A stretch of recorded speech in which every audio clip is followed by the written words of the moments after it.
Okay, guys. So for my article, I did an article called "Student Centered Teaching" by Meg Gorzitsky or something like that. I don't know. It's a really good article though. I'm showing the presentation. So first off, the summary. Mostly she just talked about the what really is the idea of student-centered teaching and how it's important because the student is the primary concern.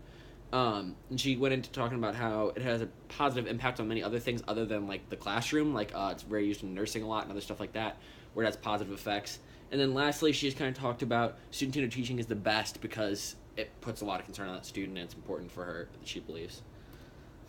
The connection to our article is because our article, for the most part, talked about the different types of teaching philosophies and how those affect students and all that stuff. So this article just really goes in depth and explains the student-centered one. The bias. The author was pretty biased. She throughout the article mentions how important teaching is and how this teaching method is the best. So she was biased towards not only teacher because she was pro-teacher, but she was also biased kind of because to this certain method or philosophy.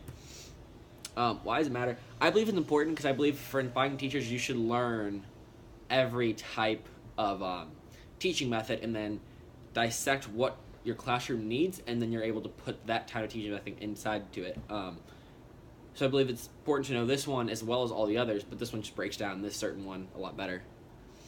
Why does it matter to me?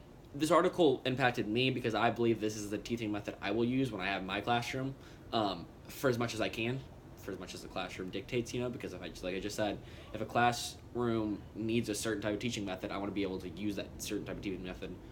But if I get a pick, or if there's a class that doesn't really have a certain preference, this would be the one I go with. So I'm going to leave you guys with some thought-provoking questions, or hopefully thought-provoking. My first one being, what teaching method or philosophy do you guys believe is the best? I'm interested to hear that.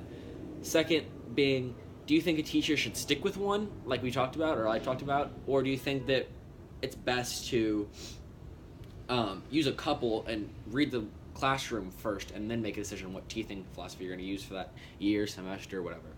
And then lastly, I want you guys to think about your favorite class you had in high school. Okay? Now, if you can remember what kind of teaching philosophy did they use, it'd be interesting to know. So that'll be all. Thank you guys. Sorry for it being late again. I hope you all have a great day, and I'll see you in class Wednesday.